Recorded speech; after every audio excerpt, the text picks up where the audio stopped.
everybody. I'm Nick Broadhurst, Executive Director from Elephants and Tea.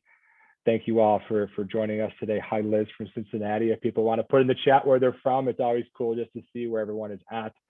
We always love seeing that. First, thank you to Rachel Mahalko, and Lisa Orr on our team for working together and getting all these events set up. Tip my hat to both of you for all the hard work you do.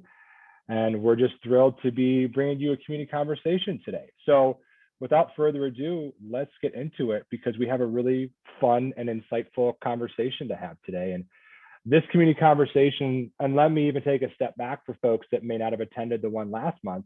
The idea behind this webinar series, we're doing one every other month, so 6 in 2022. We actually did one last year as well, thanks to Liz Hiles and Ostomies and Cancer, but we want to bring up different conversations and have more informative discussions. Those that know Elephants and Tea really well, we're all about first-person storytelling and experiences, supporting the adolescent and young adult cancer community. So with this community conversation, bringing in more experts in the field, talking about different ideas, trends, et cetera, of what might be going on. Our first one we did earlier this year was COVID within the AYA cancer community, and our awesome researchers at the University of Texas Public Health Department. We were honored to have that as our first one, and we are delighted to have our second one here. I've gotten to know Rachel Westlake pretty well. She's written for Elephants and Tea, and we're just delighted that she approached us about this awesome topic that, frankly, before I met Rachel, I knew very little about the independent healthcare advocates. So today's community conversation is how independent healthcare advocates support cancer patients and survivors. With us today are four amazing professionals and independent healthcare advocates. They are Nicole Broadhurst, Talaya Dendy, Claire Thevenot, and Rachel Westlake. And I hope I didn't mess up any of those amazing individuals' names. I think I got them all right there, just like I did in the pre-call. These women help their clients navigate the healthcare system. They are board certified patient advocates or on their way to being certified. Cancer is a part of their story, and many of those they work with. They'll tell you all about their different specializations, where to find professional advocates for yourself and your loved ones, and what to look for in finding an advocate. Independent healthcare advocacy is a growing field and part of the movement to help improve healthcare. They'll tell you where to learn more about the profession and discuss opportunities and barriers to become and working with an independent healthcare advocate. So again, welcome, ladies, to this awesome conversation today, and thank you for being a part of the panel. For those that are in attendance, before I get into the questions for our panel and we dive into letting them introduce themselves, please stay on mute throughout this entire time. We will leave space at the end for Q&A and discussion, but this way we can get through the questions and be as formative and as efficient as possible here. So the first question for our panel, how and why did you enter the profession? And Talaya, we'll start with you. Good morning, afternoon, everyone, wherever you are in the world. Nick, I want to thank you and Elephants and Tea so much for having me. So as of tomorrow, I will be an 11-year cancer thriver. I was diagnosed with Hodgkin's lymphoma in 2011. Prior to my diagnosis, I really never had any health issues. So when I received my diagnosis, I figured it out right away. I need to get up to speed with the healthcare system and how it really works. And so I said, you know what? I know how I want my quality of life to look like. I need to learn about this. And so immediately I formed a very good relationship with my oncologist. I did the research about my diagnosis. And then also, even though I had the support of my family, I had a great oncologist, there was still a gap in my care. And that was having that emotional support from someone who had been through something similar, someone who could kind of guide me and answer those tough questions and spend more time with me. And so really, I said, if I'm having these needs, there must be other people who are having the same needs as well. And so that's how I got started, really just off of the needs that I had for myself. And then also later on down the line, people confided in me that they had been diagnosed with cancer. And it was just a natural progression that I supported them as well. So that's my why, and that's how I got started. Thank you, Talaya, for kicking it off for us. Nicole. Yeah, thank you. I mimic Talaya's appreciation for being here today, and I wanted to start with that and let you know that I actually started my career in the inside of healthcare as a healthcare administrator, practice administrator, manager. And what happened was, like most of us in the healthcare world, we get started because we want to help patients, right? We want to help people who are sick and fighting disease and all of the things to help them. And what I learned after a long time of banging my head against a wall was that the real help that I was designed to provide, I couldn't provide inside the system. I needed to get outside of the system. And specifically for me, it's a financial assistance. I had families daily during those 27 years coming to my office asking me, what's this piece of paper from my insurance company? What is this bill from the hospital? What is this piece of paper saying? And what do I need to do with it? And why am I getting it? So I decided to step outside of the system, go independent as a patient advocate, and really focus on alleviating that financial stress of those pieces of paper. So that's my why and how. Thank you, Nicole. Rachel. Hi, everyone. I'm so happy to be here with my colleagues and at Elephants and Tea. I love Elephants and Tea so much. Thanks for hosting this panel and learning a little bit more about what we do. I am a two-time cancer survivor. I was diagnosed first when I was 15 years old and then diagnosed again 20 years later. And at that time, there was a follicular lymphoma component also found in my pathology from my first diagnosis in 1995 when I was 15 years old. So I got a combination of lucky and surprised the first time with my care team. I really, really enjoyed the people who helped take care of me, and they allowed me to learn about the system that I was working in and actually feel comfortable and cared for. So I had a very hard time, of course, with 13 months of chemotherapy as a 15-year-old in a pediatric unit.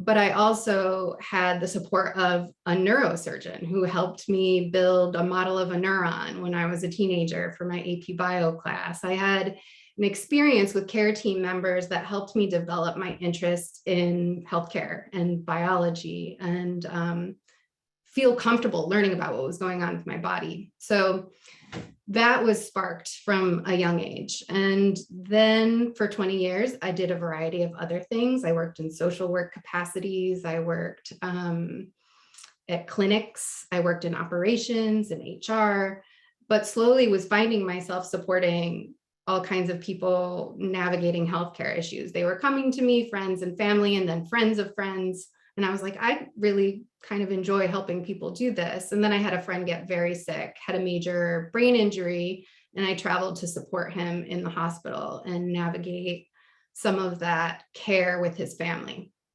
And I was like, this is my thing. I love doing this. I don't know if this is a job, but I want to do this for my job. And then I did other jobs for a long time and finally learned about the field of independent professional healthcare advocacy. And in 2020, I started my own business and work here in Eureka, California, supporting young adult cancer survivors nationally. That's my why. Thank you, Rachel. And last but not least, Claire. Hi there. Thank you also to Elephants and Tea for hosting this. I really appreciate the opportunity to be part of the panel. So my background is in 2013, I was a nurse working in oncology. I actually have a certification in treating cancer patients, an oncology certification. And at that time, happened to be diagnosed with stage 4 breast cancer. Even though I was up to date on my mammograms, it was missed due to dense breast tissue. So here I was working in the field and then also diagnosed with stage 4 cancer.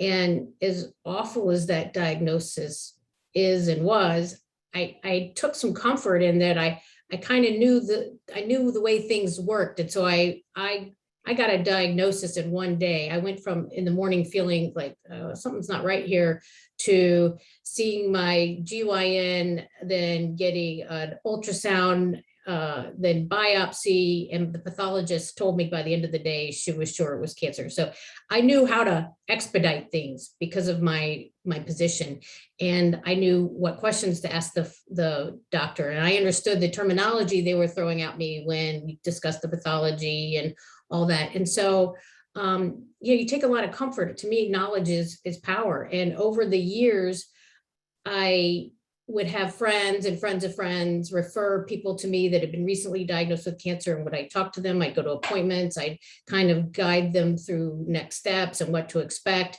And so it just naturally turned into something that, I wanted to do as a career. And like Rachel, I didn't really know about patient advocacy. I just knew that this was something that I felt like I could do to add value to people's experience. And so started researching and found the field of patient advocacy, and it's been a real blessing. So I started as well in 2020, like Rachel, and I've been fairly busy ever since. About half of my patients are clients rather are cancer patients, and the other half come from other, have other medical needs. Thank you, Claire. And you said knowledge is power, and I think what's really cool and important, right, in this role is there's a lot of personal and professional experience, I think, for all four of you, and that really leads to doing what you do and doing it well, right? So very, very cool, and thank you all four for giving us some background as we kind of kick this off. So next question for the panel. Flat out, what do you do? What do you do, and what are your specific services that you do? And I will pass it to Nicole to start us off with this question. There's the unmute button. Thanks so much. I love the opportunity to talk about what we do. That's great. So for me specifically, I gave a little bit of information about my administrative and financial background. I specialize in reviewing, auditing, managing, negotiating medical bills. Okay. So literally, I do a lot of heavy lifting for patients and families who are preoccupied with their health situation, right? That's where the primary need and attention needs to be. And my entire goal is to remove that stress and frustration of medical billing offices and those pieces of paper that keep coming in. So the heavy lifting is this: literally, you get your mail, you go, oh, this is something about my treatment, my care, whatever. I'm going to upload that to Nicole. And then when I have my call with Nicole, Nicole is going to tell me what that piece of paper is, what it means, and explain it to me so that I can understand it. So that, again, knowledge is power, right? When we understand how to read these pieces of paper that are in what appear to be Greek sometimes, no pun intended, but right, another foreign language. And we have somebody there like myself that can translate and bring that back into a level of comfort that as patients and families, we can know that it's being taken care of and we know what's happening. I'll allow the Greek comment there. That's fine, thank you. Yeah. I appreciate your grace. Of course. So thank you for that. That's great. And thank you for kicking this question off for us. Rachel. So what are my services? These days, I mostly work with young adult cancer survivors post-treatment and young adults with chronic illness, and supporting them in building their self-advocacy skills. I also do what I call direct patient advocacy, which is sometimes joining appointments and facilitating appointments, taking notes, doing what a client needs in that space.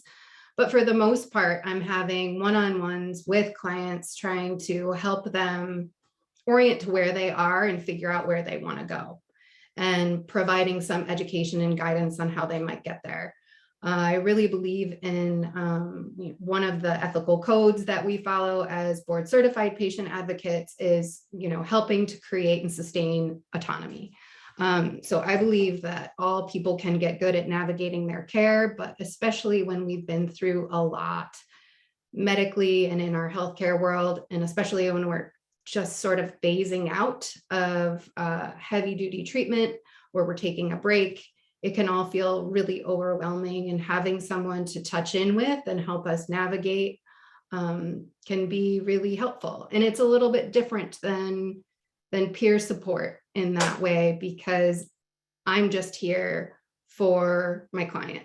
It's not about my story or my experience. It's about what's going on for the client, and how I can help them and hold space for them. So those are some of the things that I do. Thank you, Rachel. My mute button wasn't working, so thank you for that. Sorry about that delay. Claire. Hi there. Yeah. So I usually try to get involved with somebody right around the time of diagnosis. That's when the most uncertainty and fright, I guess, is with regard to the diagnosis. So somebody may be referred to me, and I'll help them understand the pathology. If they don't have an oncologist or haven't been referred to an oncologist, I can help them research and find an oncologist that specializes in their type of cancer, help facilitate appointments, go to appointments with them, write up really detailed notes. And we always start by having a list of questions and goals for that appointment, so we can make sure that everything that they're thinking about or concerned about gets addressed during that time. Provide them with notes afterwards that they can refer to or share with family who are concerned. Then just help them with the follow-up. So you go to that first appointment, and then they're referring you to more tests and labs and imaging, surgeon maybe, or whatever. And I have a recent patient who's been managing a lot of it on his own and just kind of checking in with me every now and then. He's like, this is a full-time job. You're on the phone all the time trying to get pre-approvals for imaging or whatever it is. So I walk with them that whole way, and just kind of from time of diagnosis into really the beginning of treatment. And usually by the time treatment starts and they've had 1 or 2 treatments under their belt, they kind of got the lay of the land, and they'll just check in every now and then if there's a complication or something that they want to run past me. And it's important to note that those of us that are medical professionals have a license. I can't operate as a nurse in the field of advocacy. I can just be a provider of information. So a lot of times they'll come to me with questions and so forth, and I remind them, to talk to their physician or whatever, or remind them of what the physician said. Well, he said when you're nauseous, you can take these pills, that sort of thing, because they forget everything and they're worried. So just being a good sounding board and a person who they can just go to with any questions or concerns. Thank you, Claire. And Talaya. Yes, so as a patient advocate / cancer doula, I walk with my clients on their cancer journey so that they can focus on healing and take some of that stress off of them. The key areas that I focus on are emotional support and mindset, understanding their treatment options, including doing research for them for clinical trials if they're interested, how to communicate and work with their healthcare providers, communication, that's a big one. Then also overall health, that could be nutrition, exercise, things like that. I provide appointment companionship, so I would attend appointments with them virtually, and if they're local, in person. And I also want to note that all of my services are offered virtually, so they don't have to leave their homes. And then also I help them to organize their healthcare documents, and then file insurance claims, do research on that. I'm not as well versed as Nicole in the insurance piece, but the high level questions I can definitely help them with. And I also provide support to their caregivers as well. A lot of times they're often overlooked. And so I like to make sure that whoever is taking care of them is getting the support that they need as well. And so I try to do a holistic approach, that 360. What are your needs? Not just physical needs, but what are your spiritual, emotional, and other needs as well?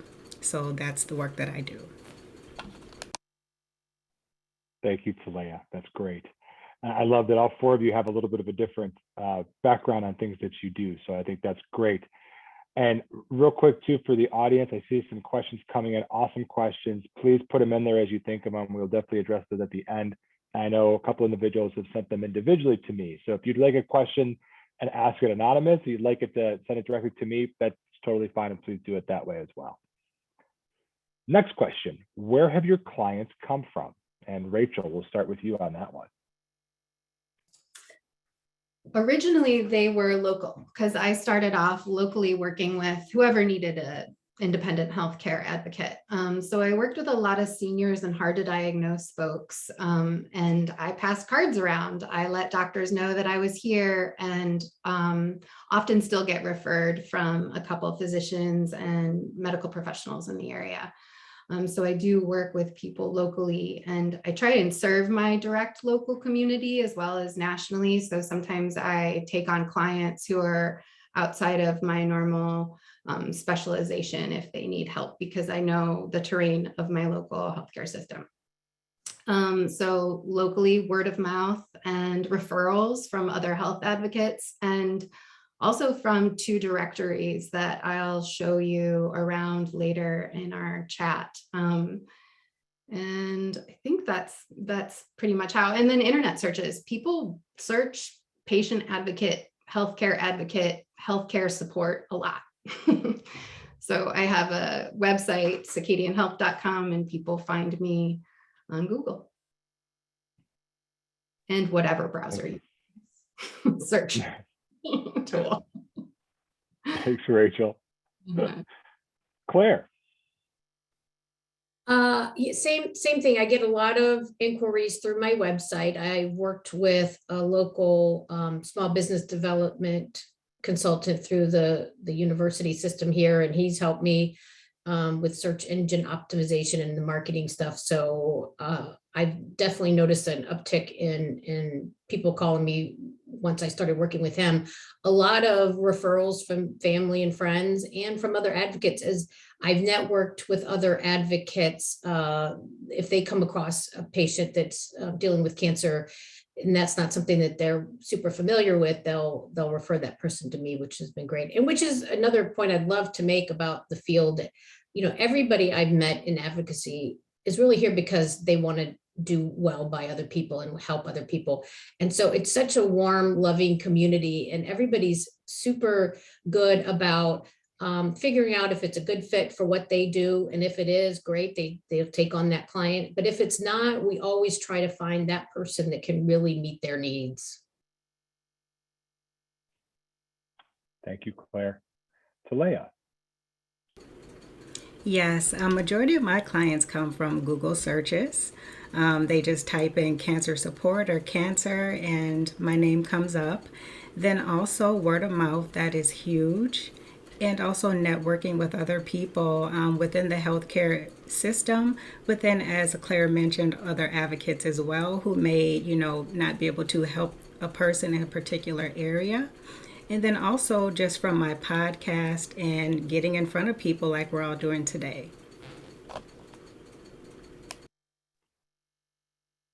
Thank you, Talaya. And Nicole. Yeah, so I'm going to sound like a broken record because a lot of the same things, but I will say this, because I have a very specialized niche in regards to what I actually do. 90% of my clients are coming from word of mouth referrals from either other advocates or that area. So I get about 10% of my referrals and my clients from those directories that Rachel mentioned earlier. And again, she's going to show you those. So those are the 2 big buckets of where my clients come from. Great. Thank you so much for that. A lot of similarities across the board, which is cool, but very, very good stuff to know. Next question. Where do you see yourself in the larger bucket of patient advocacy? And with that, I will start with Claire. Yes, as I mentioned, I really do medical navigation. I mean, my background as a nurse helps me understand the medical field and healthcare systems and working with clients to help them get their needs met that way. I do very little with, say, billing or insurance. I will take on something insurance or billing related if it's in the context of helping a client that I'm already working with and it's something that I can handle easily. If it gets out of my area of comfort, I definitely pass that on to somebody else. So my niche is definitely medical navigation. Great. Thank you, Claire. Talaya. I'd like to start off by saying that I don't replace anyone on anyone's healthcare team. I'm complimentary to their care that they're receiving. And so my place in all of this is that I can bring the experience as a former cancer patient myself. And so right off the bat that they understand that they're talking to someone who gets it. And again, I offer that holistic support. I am really focused on medical navigation as well as wellness and recovery. So that's really where I fit in all of the big picture of patient advocacy. Thank you, Talaya. And Nicole. Okay, I'm going to preface this, Nick, by saying, feel free to like cut me off. Okay, so just to kind of give a better scope of the big picture of advocacy is like, that's a big topic, right? So try to narrow it in here. My role, one, is my personal mission is to transform the financial experience of patients in our healthcare system. Okay, that's a big bite to take off. And so in the big picture of things, I think that we all can agree that the healthcare system has a lot of issues regarding silos and, you know, independent areas that don't really communicate well together. And it poses a lot of problems for us as patients. And so when I look at the big picture of advocacy, and as it's growing and we're increasing in numbers and services and offerings out there, I think it's really important that we as advocates as a whole stay connected and not end up in silos that would mimic the existing healthcare system, which is not helpful, because all of our missions collectively is to create a better experience for the patient. And in order to do that, I think it's really important that we stay cohesive. And so I believe that all patients have a need and an access to learn this information, and that as advocates, we are not the keepers of this information, right? Our goal is to share it. And so I just encourage anyone that also believes that and wants to connect and keep the advocacy world cohesive to connect with me on LinkedIn, and we'll do that there. I think I did okay. You did great, Nicole. I didn't have to cut you off at all. Thank you very much. Rachel. Funny, I think when I was thinking of this question at first, I was thinking about how so many people that I engage with in the AYA cancer space talk and use the words patient advocacy and how that can mean a couple different things. Healthcare advocacy and patient advocacy all is this big umbrella, and I'm going to be speaking for people who are going to be like, no, that's not how I feel about it, but this is the way that I think about it, is that the advocates generally in the healthcare space are trying to support clients and patients get through the system. Patient advocates could also be legislative advocates who are working to change the laws and the system in a different way. I am an independent patient advocate, but I also work in the healthcare advocacy space to help healthcare advocacy organizations further this field and develop the field and make the field more sophisticated so that we can all do this more and welcome more people into the field. But yes, in general, I work in recovery or post-treatment Those are also all sensitive words for people, however you identify when you're taking a break from treatment or you're done. But I also work sometimes with clients who are going through it. And like I said, I like to really play a supportive role in helping people build confidence in navigating the system themselves. And I refer out. As I said, at first I was working with all different kinds of people, all different kinds of ages, all different kinds of healthcare situations. And I was like, I want to go back to this community of people. I feel like that's who I want to serve. And I want to do it in this way. So if someone needs billing and insurance help, I send them to Nicole or somebody else who's great at that. We are very focused on referring out and making sure that we only provide services that we're fluent in and good at. Very good. Thank you, Rachel, and thank all four of you for that one. Next question, and I think you've all touched on this a little bit, but how are we different and what do we add? And that's obviously referring to your roles. And I will start with Talaya on this one. I'd like to start off by saying that the beauty of this profession is that we all are different and we have so many different skill sets. So we're guaranteed, whether you work with me, Claire, Nicole, Rachel, you're going to get taken care of. And so that's the beauty of it all. I'm different because, again, I've walked that path. I know what it's like. And I can talk to you from that angle as well. I don't tell people what to do. I really listen to them. I give them the time and the space that they need to discuss the things that they may not be comfortable talking to other people, their family and friends about. And that's so important. That's a critical part of healing, is feeling heard, getting those emotions and feelings out. So that's how I'm different. Again, my services are virtual. And you can bring in a friend or loved one if you want that additional support. They need support, as well to help take care of you. And then also, it's that holistic approach. It isn't just about navigating the healthcare system, but really, how are you doing? What can I do to personally help you? And everything that I do is personalized to the person that I am supporting. And so, again, it's focused on what matters to them and making sure that they get what they need. And I'm willing to go to bat with that for them. If they're having some issues with their doctor or whatever that, they're going through within the healthcare system, I'll step in and kind of help them work through that so they don't have to carry that burden and stress. Thank you, Talaya. Nicole.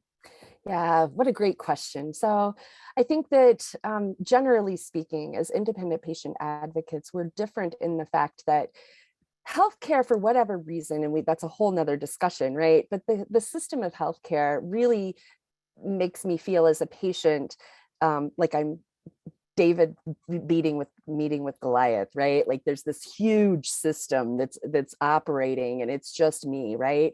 And so I think what makes us different is that we are that entity. I am that entity, Talaya, all of us as independent advocates that come together with patients to hold their hand and say, you know what? This Goliath is not as big as you think. We've been there, we've done this, we know that it's not as near as intimidating as it feels. And then that intimidation is only amplified by the fact that we're facing disease and illness. So I think that's the biggest differentiating factor. And then, what makes it different is, what was the rest of that question? I was focused on the difference and I can't remember the second part. And what do you add? Or what do we add? Yeah, and what we add is that confidence of knowing that this person, this independent advocate, is in the corner ring with the patient and family, right? Like we have no other alliance. We have no other. My clients are the only ones that I get up and work for every single day. So I think those are the two things that I'd want to share. Thank you, Nicole. And Rachel. There it is. I also lost my mute button, Nicole. So I think that we complement some of the institutional healthcare advocates, as well as do some different things. We're an added team member. We can really support clients, especially those who work with folks who are, like Claire, navigating medical crises in time. Can really save doctors, caseworkers, patient navigators, child life specialists time and energy and resources. So we really like to not be seen as somebody trying to antagonize or insert into a client's care team. We're there to complement and support and do the things that they can't. There's complexities with that, financial things like that we'll talk about, but so I see us different in the sense that independent health advocates work primarily for the client. So we're not beholden to insurance companies, an institution, things like that. We are beholden to our certifications and our ethical codes and our colleagues and our clients. But we, like Nicole said, we work for our clients primarily, but we are added value. We can support the system working better. So we really love it when we go into appointments or help clients navigate appointments and they refer to us and people are like, oh, phew, thanks, yay. We're so glad that you have more people working for you because we are strapped and burdened with time constraints and insurance stuff. And so I think that that's our added value. We're a complement. Thank you, Rachel. And Claire. Well, I'm a little bit different in that I have both the oncology professional background and the personal background, so I can help the patients kind of from both sides. They know that I understand what's going on clinically, but I also very much understand what's going on personally and emotionally. And like the other panelists, I'd like to point out that we are part of the overall healthcare team. We're not taking the place of anyone, but while there may be great navigators in the hospital system where you're seeking treatment, they may have 50 or 100 people they're trying to follow up with. They don't have the time and the resources or ability to do the kinds of hands-on work that we do. So we really are focused on the needs of just the client and that client's family and how we can help move them forward to get the best possible care. Awesome. Thank you, Claire. Thank you all for that transparency there. And so the last question for the group, and we actually have a lot of questions from the audience already, so we're excited to get to the Q&A. And I know we have Rachel that's going to show us something after this question too. But for our last question for the panel from me, talk a bit about independent advocacy versus those attached to an organization or institution. And I'll start with Nicole on this one. Thanks, Nick. I think that as a panel, collectively, we've kind of touched on this, so I won't spend a lot of time on it, knowing that there's other questions. Specifically, it is that allegiance factor. Having been on the inside and working on the inside, that was my number one. I would say that was my number one reason for leaving the inside of the healthcare system, was that as an administrator and all of the questions that were coming in, I didn't have the time to spend with each family, with each patient, to explain all of the things that they really needed to know, because I had this whole other job description that was actually paying my bills, right? So that's my answer to that, is that's the biggest differentiator in regards to that. Thanks, Nicole. Rachel. I think I said it last time. I think I'd be repeating myself, so I'm just going to pass. Fair enough. I was like, I think Rachel said this already. That's great. Thank you. All right, we'll send it over to Claire. I'm with them. I think we've covered that, so I don't have anything to add. Awesome. Talaya, anything you'd like to add to this one? I agree with all the ladies. I'm just going to throw out 3 words: flexible, personalization, and if I cannot support you, I will be very upfront about that and help you find someone who can. Awesome. Thank you. So with that, that wraps up the question portion from myself as the moderator. So before we go into the questions that have come in from the audience, I am going to pass it over to Rachel to show where to find more information and independent healthcare advocates themselves. Yeah, thank you, Nick.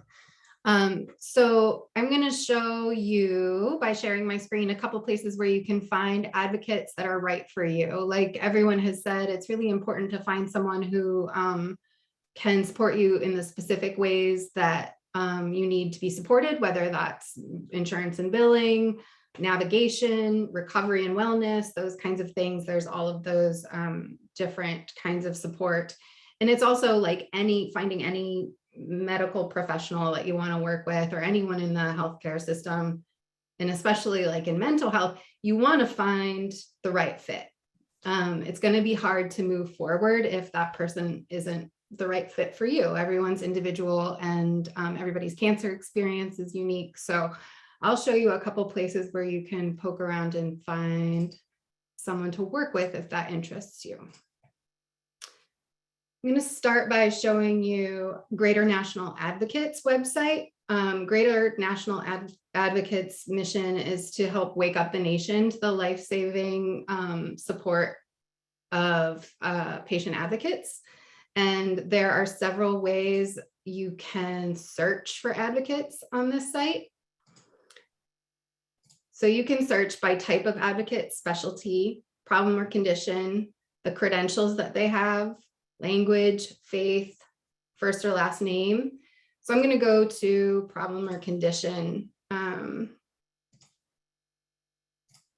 just show you how that works. And then you have an option to call that person directly. You can view a larger profile where people have opened up some specific details about their education, how they got to the field, professional organizations and affiliations, additional skills and attributes. So that's a great place to find advocates. I feel like there's one other thing I was going to tell you about this site, but I can't remember right now. And then there's the advoconnection.com. You can find advocates on this site as well by searching under any of these different categories and learn more about them. So, I mean, you know how to use search tools, but I'll follow through here. Here are a couple results when I search for cancer in the AdvoConnection directory. And then I wanted to share a little bit about the Patient Advocate Certification Board. This is where I have a certification from, and several others on the panel, and I think we're all at least in process. But not only can you learn a little bit more about the certification itself, you can read about our ethical standards, best practices, things like that. I know, and I think everyone I'm on the panel with understands that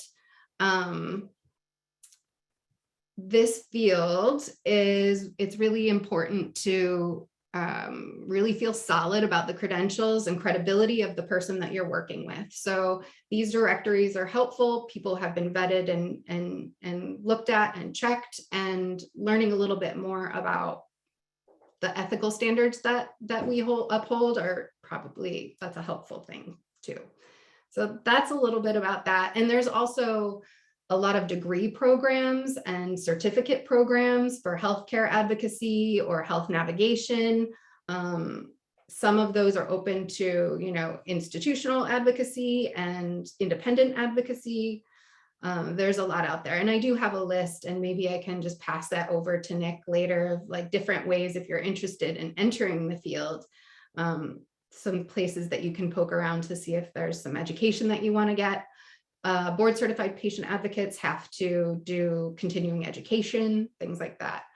And if you're interested in getting into independent patient advocacy or institutional patient advocacy, and you are a cancer survivor, you've been diagnosed with an illness, and you really feel like it not only shifted the way that you look at the world, but really made you want to help or consider entering a helping profession. You can start by peer mentorship programs. I would say, just a little recommendation, give yourself a breather to digest what you've been through, and then check out things like Immerman Angels and other places where you can support other people who've been through what you've been through. So I'll leave it there. Thank you, Rachel. And thank all the panelists for answering the questions to get us started. And I'm going to go right into the Q&A, because Rachel, what you just started talking about was actually kind of two of the questions that have come through. And essentially, for someone who wants to work in the independent healthcare advocacy space, what is your advice to get started? So Rachel, it sounds like you just kind of touched on that a little bit. I don't know if there's anything else you would add to that, or if anyone else would like to give a little bit of advice for someone that would like to get started as well in this space.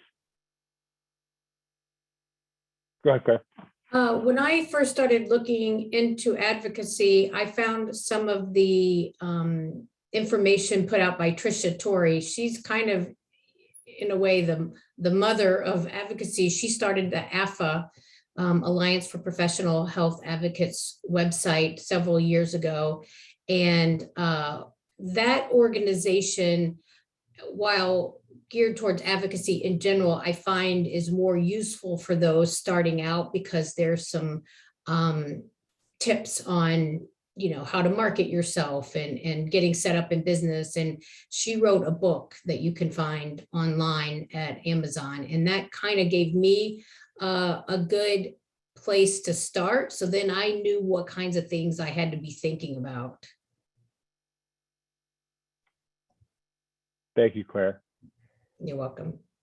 Any other panelists have any advice they'd like to throw out there? I would. as a first-time entrepreneur, I have to say that planning for business will be something that you want to be very, very cognizant of, and that starting your own business isn't necessarily for everyone, and not to be afraid, because the industry is growing and there are a lot of us who are looking to start hiring independent patient advocates. So just understanding that not only are there multiple ways to get started and multiple places to be in the industry, but there's also multiple opportunities. Like, you don't have to start your own business, just, be aware of that. So that's what I would add. And I would like to add that, it takes time. So give yourself some grace. Don't feel like you start and then 30 days later, you're just going to be up and running and have 1 million clients. It takes time. So don't get frustrated. And then also form those relationships, get out there and network. That is huge for this industry. And then also, don't worry about being like someone else. If you have a specific skill that you are great at, and everyone tells you that, that's your thing. So don't feel like you have to mimic someone else.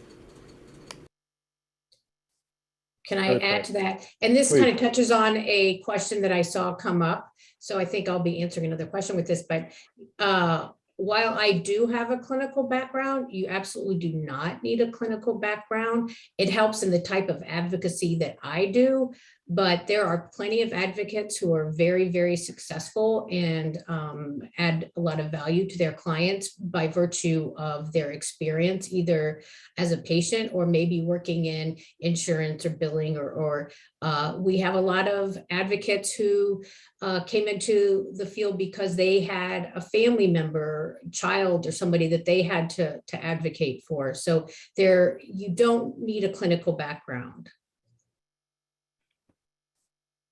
I guess to that point, since Claire went to that next question, any other thoughts on that from a background standpoint, or did Claire cover that question? Because I was going there next since we were right there, so that worked out great. Yeah, I think Claire and Talaya totally nailed that one. Yeah. Great. Okay. Next question. And this is, I think, a great one to ask. Who pays for professional advocacy services? May I start that one? Please. Okay. So most independent patient advocates are paid privately out of pocket. Some people can use health savings accounts to pay for health advocates, but at this point in where the profession and the field is in its development, we have a cost pay issue. We are out of pocket, and that isn't necessarily easy for everyone. Most patient advocates and healthcare advocates that I know have to work really hard not to give free services away all the time, because most of us just want to help people, and we also have chosen to start a business. But we're tackling that issue. There's a lot of conversations going on about how to meet that cost pay issue, because we believe in access. A lot of our business and services are about access and getting the healthcare that you need. And we recognize that having to pay out of pocket for an independent healthcare advocate can be difficult. So we're trying to find ways to, first of all, the field is developing. There may become a licensure. We may be able to become covered by insurance. This is a very split issue in independent healthcare advocacy. There are those of us who believe that we should be able to be covered by insurance for clients and patients. And there are others who feel like our independence is really important. And especially in, like arenas like Nicole works in, she works in insurance, advocating for you, for insurance companies. And those insurance companies might not want to pay her to do that. So there's trickiness there, but there might be ways, and I think we'll find patient advocates entering under employers for, part of your healthcare programs and things like that. So we're also trying to develop funds. The large nonprofits that support patient advocates are having this conversation right now together about what to do. So it's an issue. We recognize it's an issue, and a lot of us provide pro bono services when and if we can. I've run, finding mental health provider free programs. So we are trying our best to figure out how to do that as we develop the profession. And I also recognize, as a young adult cancer survivor, interrupted, at 15, and my career interrupted again at 35. Financial toxicity is a real thing. It would have been hard to pay regularly out of pocket. One of the ways that I also meet that is the developing of, confidence and self-advocacy. This is teach a person to fish stuff. We don't try and create reliance or dependence so that you always need us. I'll stop there, but I have lots to say about that. Would anyone else like to add to that? Thank you, Rachel, for all that. A lot there and a lot of transparency, and I think this audience is going to appreciate that. So just to kind of piggyback onto that, I think that actually something that Claire shared earlier in the panel about the community of independent patient advocates is that exactly what Rachel said. We are here because we have a compassion and a heart to help. And so, it's the good and the bad, right? In order for me to be able to give back, right, in a low bono or a pro bono manner, I still have to, have the business making money. And so the good news about that is that those of us in advocacy who have a healthy practice, we're able to offset that and say, this many hours a month I can afford to give to the community.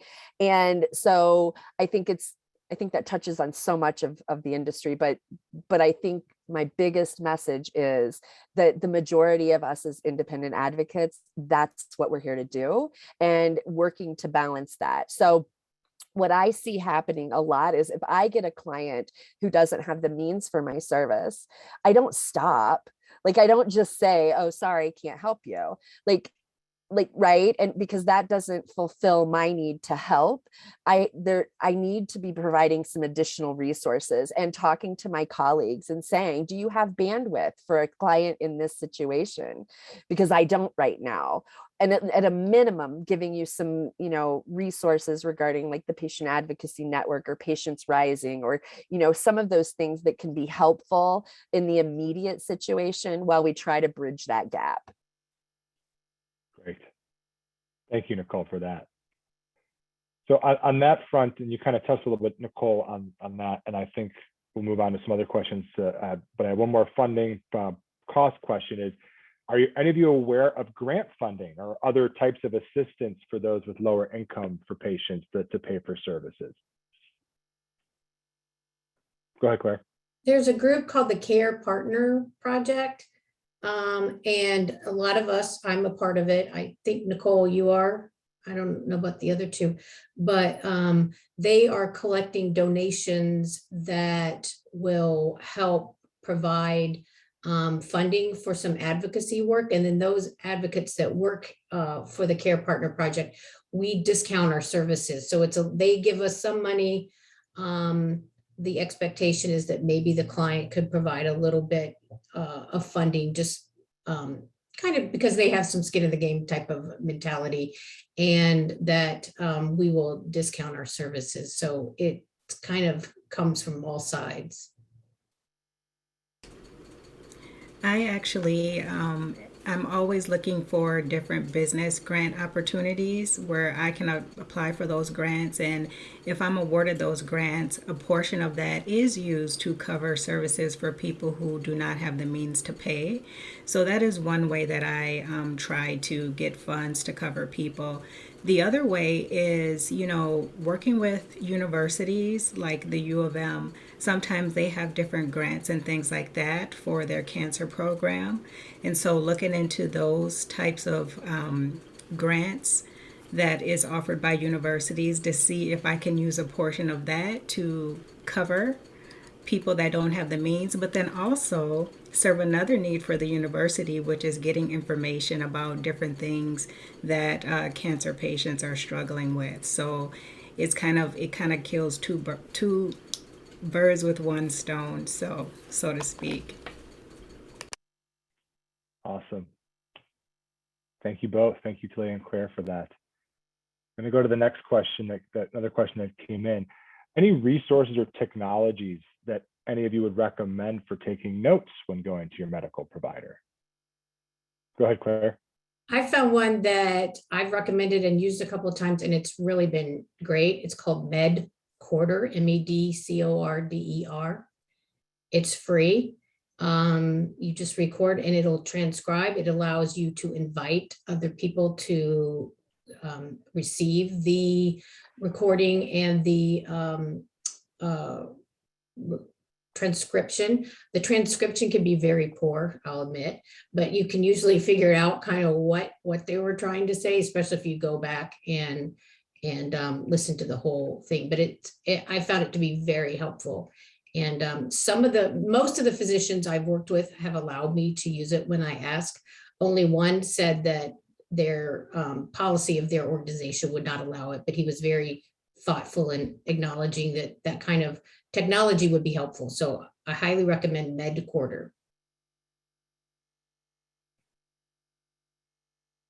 Anybody else have one? Another one I just put in the chat that I recommend looking into is a Canadian-based company called Tambos. Tambos. I always feel like I'm saying it wrong. TAMVOS. They can help you upload health history information, share it, invite others to it. It can be used kind of internally, or you can invite medical professionals to join. They're great and run by some amazing young women up in Canada. Awesome. Thanks, Rachel. And I will actually add one as well that I know my family has used and others as well in our community, and that's Abridge. I will put that link in there. I did send that to an individual while we were on this call, but that's one. I know I'm not technically on the panel, but we know them pretty well, and we've been pretty impressed with the different work that they've been doing too. And I'll put that in the chat here. I know we're a minute over our hour mark, but there are a couple other questions that have come in from the audience I do want to ask, and a couple of them I can kind of mesh together just so we can try to get to all the questions that came through. And this is one that came through a few different times, so I'm just going to ask one of them. But do you ever receive pushback about the work that you do within the healthcare system And if so, how do you manage that? And I think some of you have touched on it a little bit, but since it came through a few times, if anyone wants to try to elaborate a little bit more on that, that would be awesome. When I initially started out, yes, there was a lot of pushback just trying to get connected with local hospitals and clinics. It was just like, nope, we don't want you here, stay away. And I tried really hard to develop relationships with them and really taking the time to explain to them that I'm not here to replace you. I know that you have patient navigators, nurse navigators. You know, the work that I do is complementary in addition to the services that you provide. And working together, it will only benefit the patient even more. So why don't we work together to make sure the patient is getting everything that they need? That's hopefully all of our common goals. And so that's kind of where I led that conversation. And in some situations it helped.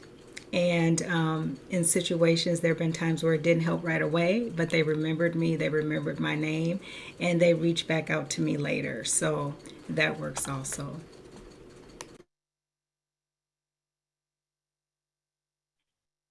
Thank you, Talaya. Go ahead, Claire. I found that, yes, there have been times where people assume that I'm there in an adversarial role.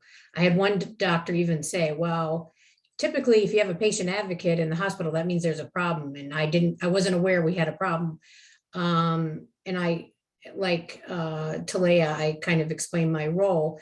But I did find that within certain specialties, and especially within the cancer world, the physicians see the value of somebody being there that can be an extension of what they're trying to do in the office, which is education and support and all the things that they just don't have the bandwidth to help. So I found that oncologists and those folks in the oncology practices and hospitals are very welcoming and inclusive of my services. Same thing, I've had a couple of patients with dementia, MS, that had complicated neuro issues. And I found that the neurologists were very glad to have somebody that they knew could kind of take over at home to make sure that their orders and things that they needed following up on were being taken care of. Go ahead, Nicole. Yeah, thanks, Nick. Just to kind of add to the financial side of that is the fact that, again, the hospitals are low on bandwidth in regards to following up on denied claims. And what I'm finding is that their answer to that is, oh, it was denied, we're billing the patient. So I take on the role of holding the insurance company accountable. And so not only are my services beneficial for patients and families, but a lot of times I'm putting money back into the hospital that was previously denied. So I'm finding that as I work through that and that message is becoming clear. In fact, I just had a hospital accounts rep say to me, wait, what's your name and number in case this happens again? You know, because literally it was a denied claim and I was able to get them $10,000 after I did the work. So I think that it's just a matter of awareness and experience to let them know that we're really here to just help make the system work better for everyone. Thank you, Nicole. Rachel, go ahead. I think there's a kind of different responses based on the situation. And I've gotten pushback and acceptance in a lot of different spaces. For a senior client one time found a infection that was hidden that doctors were so appreciative at the VA that, that I was there to notice something and help that person get support. It gets interesting when you work with young adult folks who are basically often trying to say, I know my body, and kind of push back on the things of like, I think you're good. And, dealing with scanxiety and stuff like that. I think when people need just attention from their medical team, you can get and meet pushback on that. it doesn't mean that you don't deserve the attention. So it's all about developing lovely relationships with the team and recognizing that that everyone's trying to do the best that they can, and building rapport. But it does take some time sometimes, and it can be tricky. Awesome. Thanks, Rachel. Okay, I'm going to ask one last question, and then we're going to wrap it up after that. How can someone with limited means get a professional independent healthcare advocate? By the way, I think we touched on this a little bit, but I think knowing this person that asked this question and how they like to look out for other people, but those that might not be able to get around as well, or just are maybe even secluded in an area of the country that just doesn't have access to certain means. I'm happy to jump in. Go ahead, Nicole. Yes, please. So I really think, and I really encourage everyone to use the directories and to make those connections, because I fully believe that the people in those directories are just like us, and we collectively will find you some help. Like, I don't know what that's going to look like. I don't know how we're going to do it. I don't know who's going to do it, but I feel really confident that the folks listed in that directory are committed to that. Thank you, Nicole. And then there's access to just knowing that we're there, and sharing that this profession exists, and that that there are people playing this role, whether they're doing that for work or doing that as a volunteer, spending pro bono or hours. I think access can, we're talking about a lot of different things, and thankfully most people work remotely and can support their clients remotely, so that can deal with some of that. But then there's, we have a lot of rural health issues in my county, in Humboldt County in Northern California, so there's internet access issues, and I think that would probably be an hour-long conversation, but I definitely think the financial one is the biggest one. And what I believe is that, like Nicole said, we are willing to network to find you the support or the resources, or get you connected to places that can help you, or funds.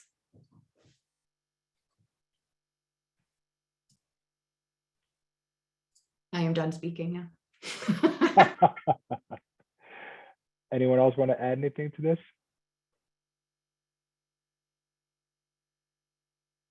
Just a reminder that the Care Partner Project does have some funding available, and I did put a link to that in the chat. Awesome.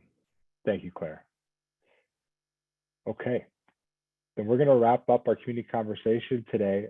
I want to thank our panelists again, Claire, Rachel, Talaya, and Nicole, for being a part of this. I think this was a wonderful discussion, and just by the amount of questions that we got, I think that just also shows you too that this is a very meaningful topic and discussion to be had. So thank you for coming here and enlightening us on this profession and what you all do. So thank you so much. As a reminder, folks, this is being recorded. We will make this available on our website for the next month or so until we do our next one, which will be in June. And actually, I take that back. We're going to have a page on our website for all the community conversations for people to read, but this will be on our homepage as soon as we get the recording edited and up there. So I'll be on the lookout for that. We will be sending an email tomorrow with a survey, so you can fill that out and let us know your thoughts on this, how we're doing, what we can do better, and what you liked. It's always good just to give us the feedback from that standpoint. Our next community conversation will be the first or second week of June. We're finalizing the date as we speak.